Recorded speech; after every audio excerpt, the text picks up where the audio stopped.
My name is Sandra Slater, and I am the Program Director for the Cool City Challenge. Sandra, it's wonderful to see you again. I Thank get to see you. you maybe every year. I know. And so we're at the Silicon Valley Energy Summit, and I'm looking at the speakers, and I'm thinking about them, and they're all sharing their important energy efficiency, reduction of emissions message, their climate message. And I sit there and I realize how difficult it is for them to be heard, to have their message heard. And you have some kind of message, and I know you are very interested in reducing greenhouse gas emissions in the city of Palo Alto, and you're very concerned with mitigating and slowing climate change. How do you get your message across? First of all, isn't it very difficult? Well, it is difficult. I think most people don't wake up early in the morning saying, how can I reduce my carbon footprint today? Notwithstanding the people who are at this conference, most people don't do that. Other concerns really are the driving forces in their lives. They've got their kids, they've got their jobs, they've got extracurricular activities, and that's reducing carbon is not number one on their list. So with the Cool Block program that we're doing, we don't lead with carbon reduction. We don't ask people and tell people, hi, let's knock on their door and say, let's reduce our carbon footprint. We find that that's a non-starter. So how do you do it? So we go in with what we call intrinsic motivators. So we talk about people's sense of safety, people's sense of connectedness and social cohesion, and we talk about resiliency and making the planet better for our kids. So it's a block-based program. It's teams on a block. And we have a script, and the script goes, hi, I'm Sandra from across the street. I'd like to invite you into my home to get to know each other better as neighbors. And this is a program that is in partnership with the City of Palo Alto.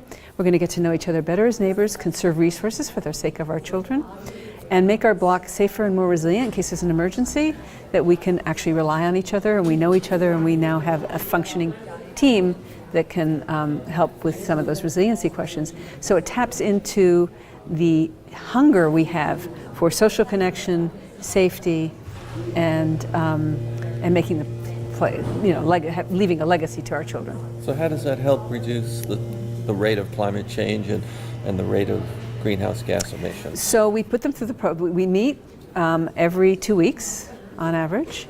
A team will meet on the block. It's shared leadership. Everybody takes a turn leading one of the programs. We have a list of 112 things that they can do. They go through the list. They support each other.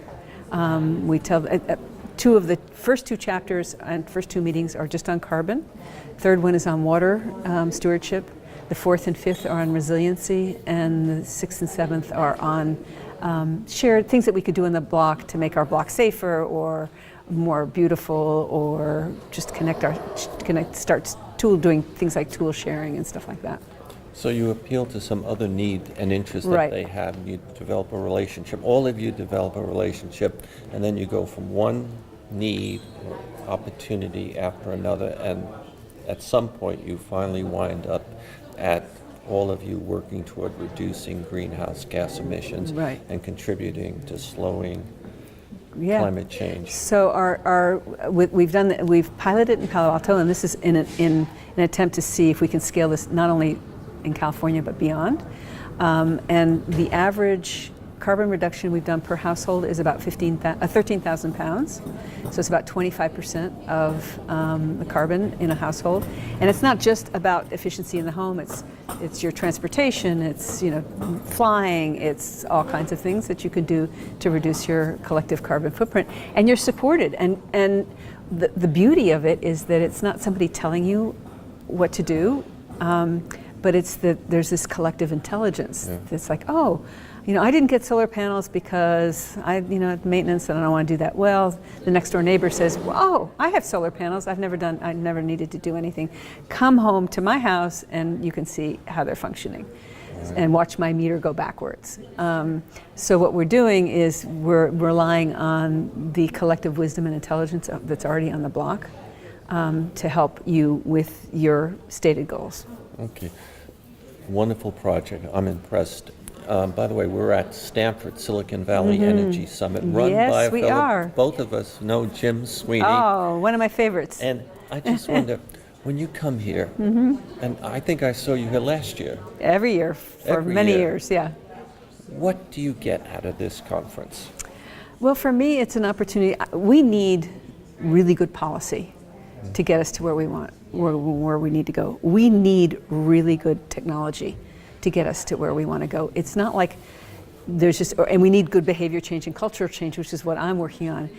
These things are systems. You need a systems approach to something as big as climate change.